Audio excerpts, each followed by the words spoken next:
Welcome to The Claw. I'm Eric Holtzclaw, Chief Strategist at Liger Partners. The Claw is the marketing podcast for C-suite executives. I am joined today by Dedren Snead. He is with Subsume. So Dedren, thank you so much for joining me in the lair today. Oh, absolutely. Always a pleasure. Thank you so much. And so tell us a little bit about Subsume. What does your company do?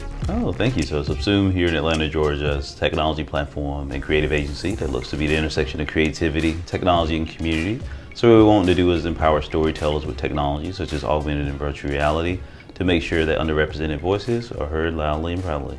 Wow, you've practiced that a couple of times. Oh, maybe once or so, right? So unpack that a little bit for me, because I've seen some of the things that you guys have created and done. So give me an example of what would be a good project or a project that you've worked on that kind of is in your sweet spot. Oh, thank you. So I think there is a particular project we worked on in complement with the Creative Media Industries Institute at Georgia State University, where during the pandemic there was an artist that was looking to unveil her statue to be a commemoration for the state of South Carolina for the women's centennial of suffrage. But of course, during the pandemic, we could not gather in at such a space. So we had this beautiful work that this particular artist had worked on for a couple of years and wasn't able to be seen.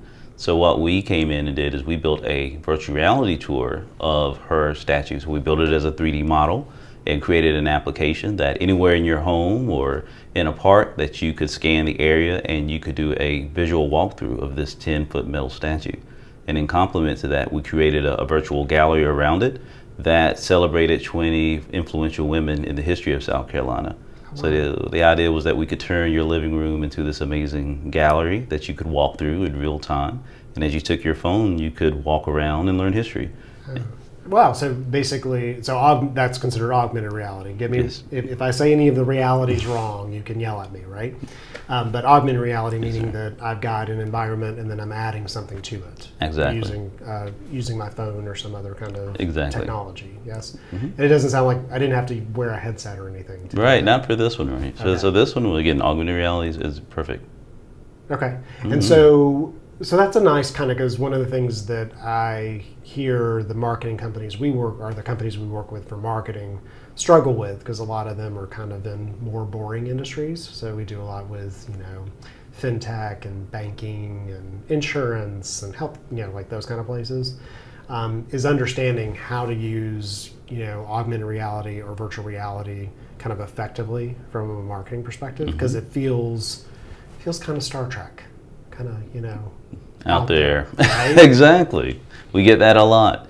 And I think that's the opportunity that we're happy to help people overcome, is that it seems that it is a bridge too far, right? It's a space between where you are as a brand, what you do well, and this very nebulous space that a lot of times is hard to quantify, particularly now that we have a space of the metaverse and Web3 and all these other jargon-filled spaces and places. We understand that there is, it seems there might be an incongruity of how traditional marketing and a lot of this future tech works, but it couldn't be farther from the truth. It's extremely complementary. And so that's where we love to be the storytellers and help collaborate in brands being able to build that bridge. Yeah, and that's a good word to use, so incongruity, right? And if you think about these kind of technologies and who they have benefited the most in the past, marketing is typically one that benefits from a new technology, right? That's like right. A new way to get to customers, a new way to deliver your message.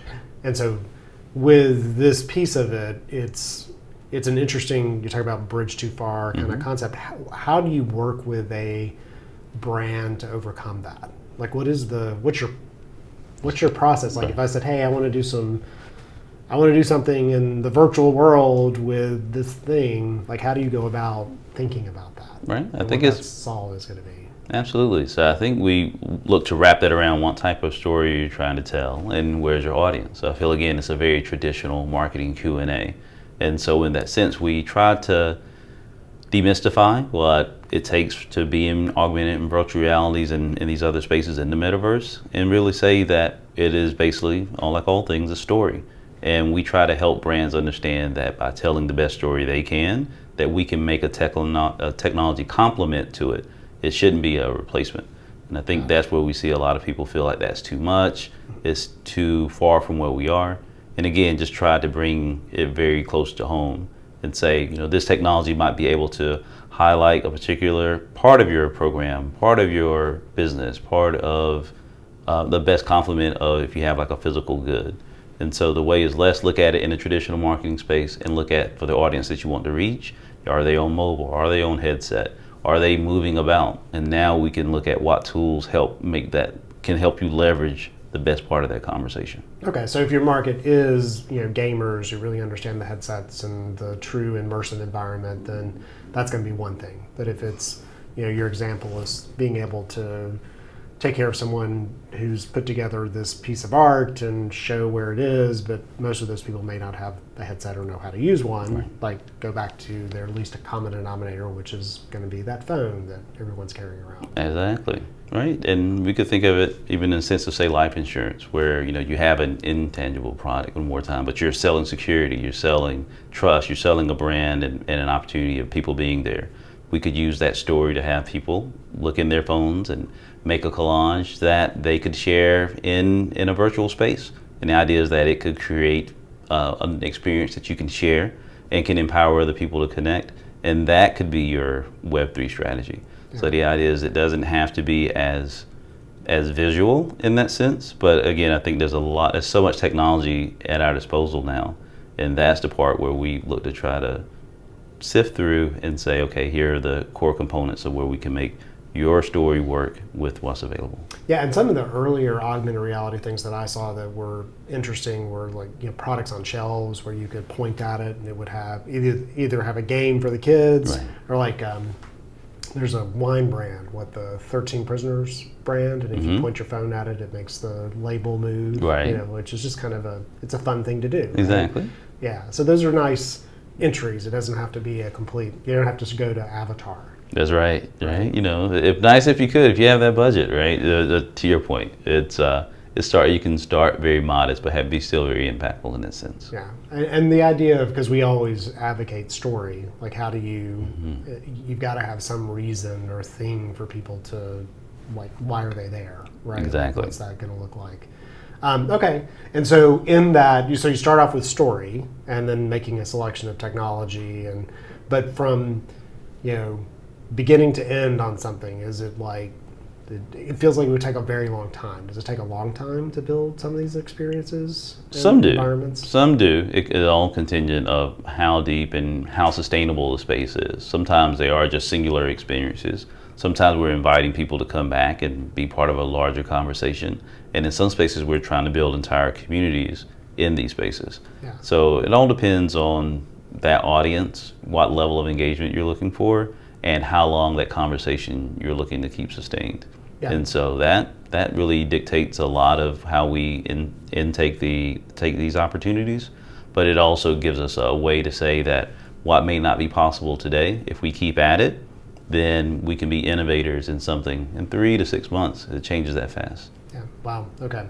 And so I know, having kept up with some of the stuff that you've done, you've done some events that were completely virtual. I think did you have a virtual Friendsgiving recently? I did, yes. So talk to me a little bit about that. Like, how do you put something like that together? Was that done with a lot of people collaboratively, or did you create the environment and invite people in? Like, what is that? Oh, absolutely. Like? So Friendsgiving for us was a way for all of us and a community that existed in one sense, right? That AR and VR creators, that we wanted to use our headsets for a way to just simply connect.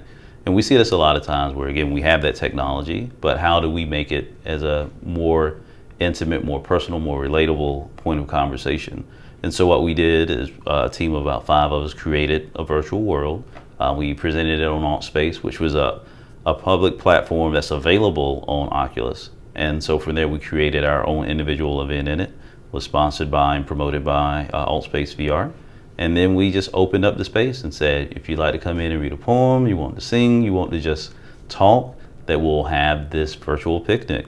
And so the idea is that the technology existed, but what the platforms have opportunities is that level of community engagement.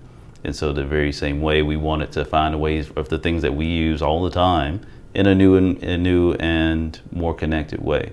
And so this was our second annual one. And yes, about 300 people were in a virtual space. We were able to buy jewelry. We had a concert. We were kind of able to just enjoy. And I think at the end we watched a movie, and from that you take off the headsets, and now we're full of stuffing and turkey and everything else. But the idea is that some of it's a bit of escapism, but also part of it is that human connection through technology and being able to have a global audience that could meet in a small virtual space and enjoy now in our minds as a holiday. Yeah, and it's interesting because you talked about escapism versus, a virtual way of having human connection. And I was reading a survey that came out this past week about the number of people who live alone, and the older you get, the more likely you are to live alone, right? And so these kind of environments and spaces are ways for people who do live alone, if they adopt that technology, to get that connection that maybe they're not getting on a regular basis. Oh, absolutely. And we've seen that these particular technologies have been used in healthcare for memory sustainment. We've seen it for healthcare check-ins. We all are familiar with digital health. Yeah. And so the idea is that all of this synonymously uses the same technology. What we'll just see is it being more integrated into wearables, but also in the space of just its more practical everyday use. Mm-hmm. So it's a great precursor, I think, to a larger opportunity to just stay connected.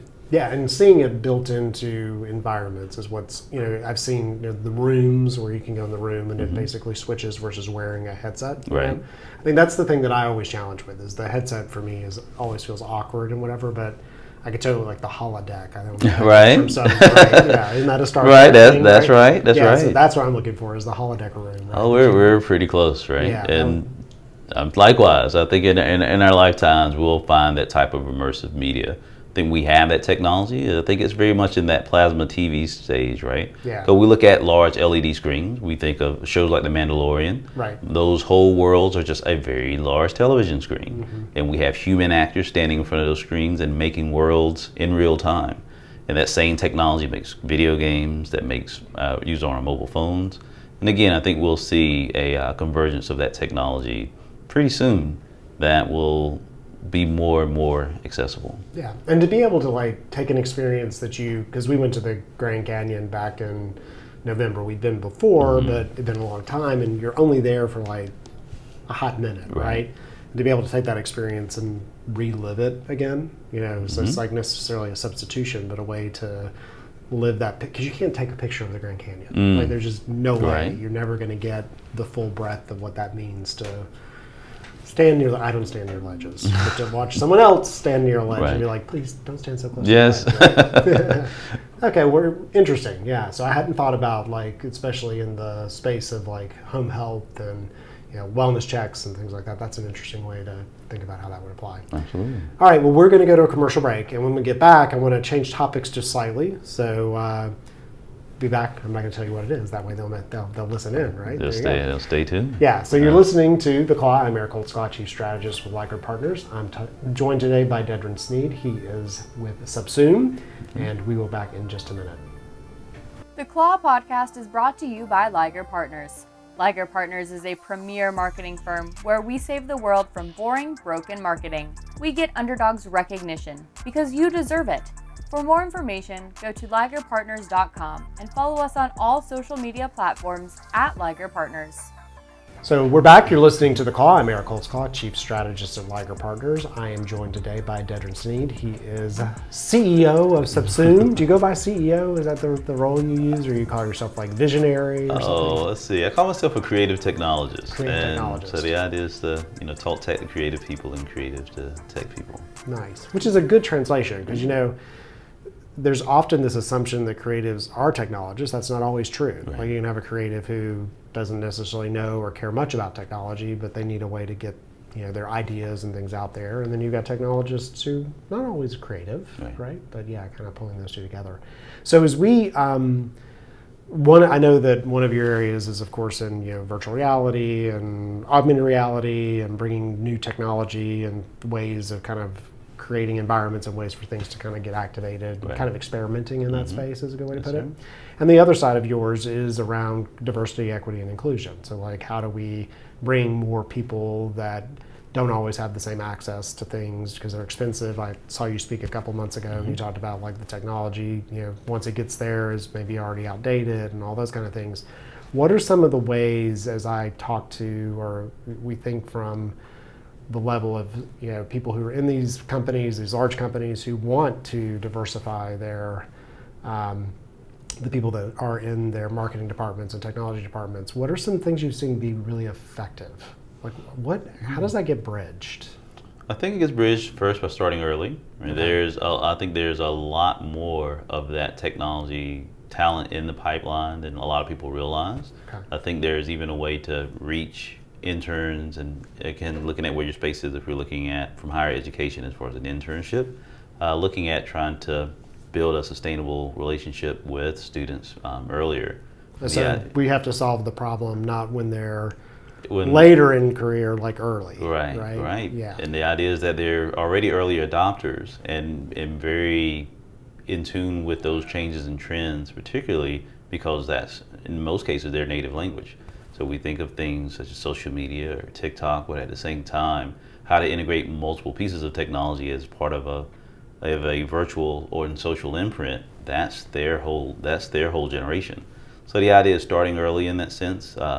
Also the idea of being able to put that technology in the hands of students, but also in your current workforce, also is a great point to bridge that relationship as well.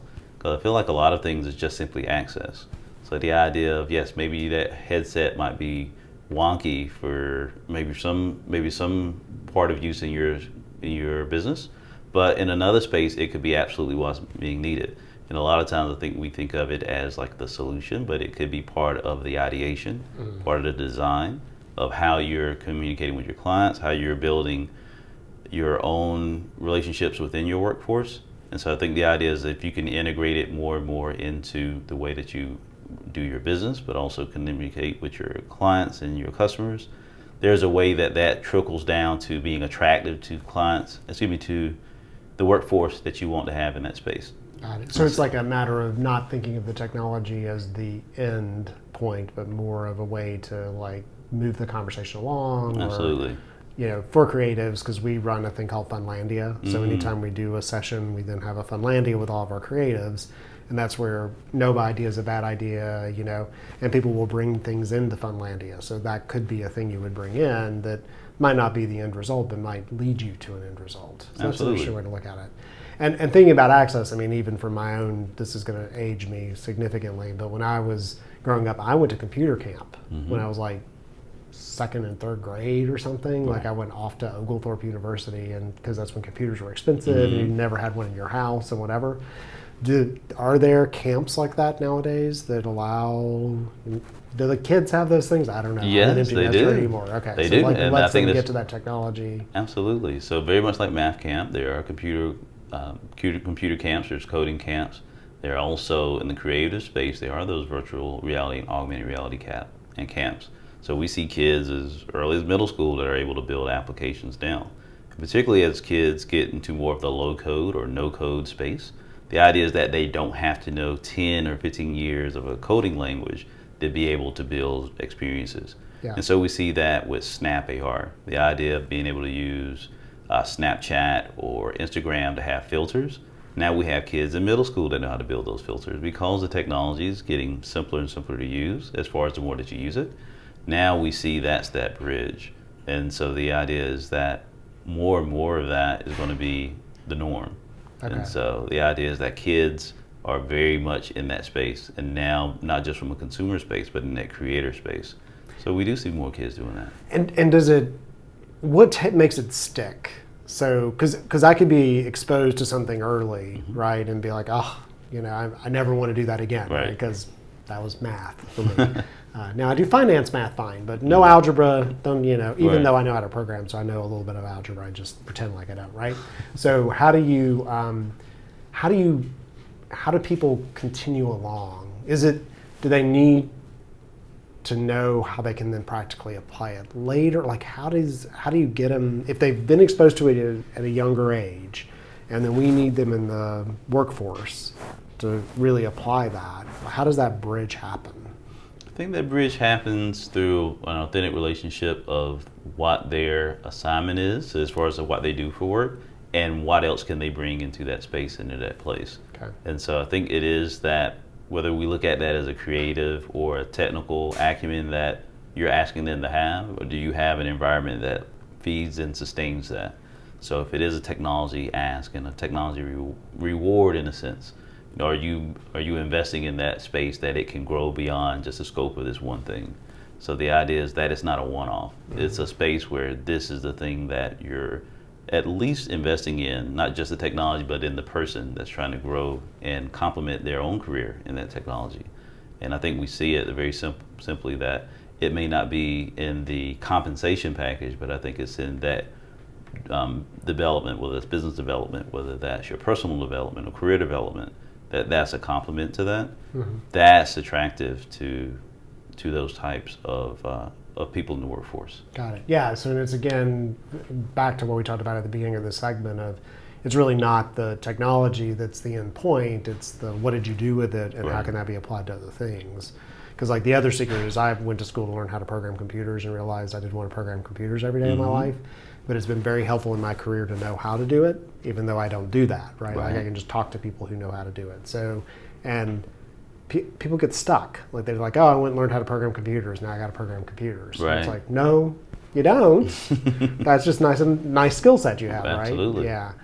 And so in those sort of camps and things, I could see it being beneficial for these companies that want to get involved and have the workforce 10 years from now that's more diversified and more sort of up on these new things. They should be sponsoring and participating in these. Absolutely. How do they find out about this? Is it something you Google and find? It can be. I mean, there can be things there are plenty of groups and communities, particularly online, and a lot of times things like Discord or looking at a Dream Hack. That's a global, it's a global program that goes around throughout the world and has gaming tournaments, but also the traditional LAN, meaning computer by computer programs and projects being built.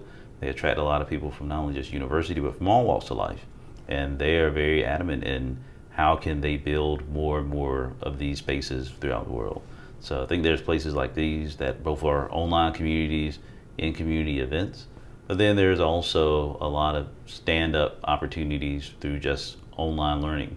And so we see more and more like parks and recreation spaces are using things like gaming and esports as a precursor to coding camp and computer camps. But again, it all goes back to that accessibility. And so if you're looking at the communities and the type of representation that you want to see in your community, you have to ask yourself, is that space there? And if not, the challenge may be to help build that sustainable space. Yeah. Okay, so like local counties are doing parks and that's that's cool. Yeah, absolutely. So. Right. Yeah. So, and what I've run into, and I'm in marketing, so I can say this, is you have like these stages of marketers, like the ones who learned how to do direct mail and now they don't understand email, right? The ones who knew how to do email, now they don't know how to do social, right? So like now we have this and I'm just general swaths here. So social, now we need to know how to do augmented, and it's kind of like they almost drop off the cliff, right? And so to go back and pick up, the new thing, there has to be this bridge built back to, okay, who is it that knows the new thing, right? So, all right, that's an interesting. So what companies do you see do it? Do you see any, that's a better question. Do you see any companies do this well? Yes, I think that there's companies that, as far as using augmented and virtual reality, and diversification of their workforce based on bringing people in that you typically wouldn't expect from a technology or whatever perspective. Is there is there a group that you think's really got a great program or a way to approach it? Yes, I think there's a development studio, and they work with a lot of things. They're called Snell Games. I think they're in Washington D.C. They run the gamut of very, government type of virtual reality programming, but they also make a very popular game called Among Us. Okay. And so Among Us or Among Us, okay. Right? Among Us, and the idea is it's a very simple social game, but the idea is it's very much a global phenomenon and a brand in and of itself. Okay. But I think the idea is being able to leverage virtual reality and augmented reality, not again for its simple sake, but the idea of being how is the best way we can introduce as much of this to as many people in the simplest form. And so the idea is just we want just mass adoption versus the fact that we have to give that singular conversation today. We just want to invite you to the conversation and give you a space to build that. So I think that's one good example of a strategy that seems to have worked. And again, where they have something that's very traditional, which is more like government compliance or traditional education. And now we have one of the most popular games in the world that the same company makes. Yeah. So I think it's understanding like how do you build an audience and invite them into the conversation versus trying to dictate a conversation to them as a singular point or a singular message or this is a singular transaction. Yeah. That's one. And I would say the other one, I think there's a lot of good virtual reality programs being done in our museums. Okay. And so I think of like the Smithsonian and the National, and a couple of our National Archives or yes. something. Yeah. The idea is being able to use augmented reality to expose things that basically people don't get a chance to see. So the idea is that you can do virtual field trips. Yeah. So the idea, like you were saying earlier, of the Grand Canyon, like you can't stand there and get that full experience, but for someone, you may get very close. The idea is being able to build an immersive experience of spaces and places. So now we get a chance to challenge that misnomer that people aren't interested in travel or in history. The idea of being immersed in that space.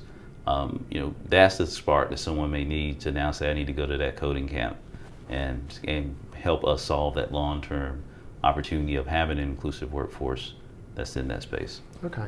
And so I didn't necessarily, which isn't bad, hear any big companies. I mean, the museums are good, but big companies may need to lean into some smaller or startups or whatever to really start bridging this, Right. which makes a lot of sense. Like big companies often have to go buy someone, tap into something when they're trying to do something new to really kind of make that work. That's true. And so you mentioned DC, Right. and I hear you have like some great opportunity to go up. What are you doing in DC? Oh, so here in just a bit, I'll get a chance to work with the Secretary of State, where the Biden administration has a bilateral program with several countries in Africa, looking at how can we use technology and culture as an education tool. Okay. So the idea is there's a summit that's going on next week, and there'll be a lot of dignitaries and folks in the space, and somehow I got an invitation. But the idea is that we want to take a look at how can we use stories and technology to build the workforce of tomorrow. How can we go into healthcare? How can we go into civics and finance? How can we go into all these sectors and find an inclusive way to not only build that technology, but also build that pipeline that makes it sustainable through people, through processes, through culture. And so that's a large multi-year opportunity, but we'll get a chance to kick that off here in DC here in just a little bit. Yeah, and I like the word sustainable. That's the thing, is like it's a thing that takes time, you have to invest early, and Americans in general are just bad at that. Like we want something like now, like we need the fix, like what does it look like? It's like, well, the fix is coming, but like you said, like the fix is coming in the workforce, but it's not here today. Like it's on its way up. And so tapping into where it is and supporting it along the way and being a little patient. Absolutely. And I think that's something I try to echo a lot, is that word sustainable, because I feel like that's really the bridge. And I say bridge a lot too, but the idea is that's the connector of all of this. And I think we look at the same way that what's available right now will be very commonplace 10 years from now. When again, we'll be into these LED walls, and then we'll be more into environmental AR, where the whole sky is a palette for some large corporation. And so the idea is that we have to just look at what is that real world cost, what's the human cost, what's the environmental cost. And so parts of these is part of that conversation as well. So we want to look at holistically that we're thinking of these fantastic spaces in metaverse, and I said earlier, escapism, but it's really humanism. Yeah. It's how we use all this technology to get the simple conversation and connection between one person and the next. Yeah, and it's such a way to do, like it's, that immersive movie where you actually, because a movie can take you, if done well, can take you to a place and make you feel it. Think about it, the more immersive it is, the more you're going to really and truly experience it. Oh, absolutely. Yeah. Well, thank you so much for joining me. Pleasure. So Absolutely. we've been talking today with Dedren Snead. He is with Subsume. We'll include all of his information in the show notes. You've been listening to The Claw. I'm Eric Holtzclaw, Chief Strategist of Liger Partners. And until next time. Thank you so much for tuning in to the Claw podcast. Don't forget to like and subscribe, rate and review this podcast. And if you or someone you know wants to make an appearance on this show, email us at yourbestie@ligerpartners.com.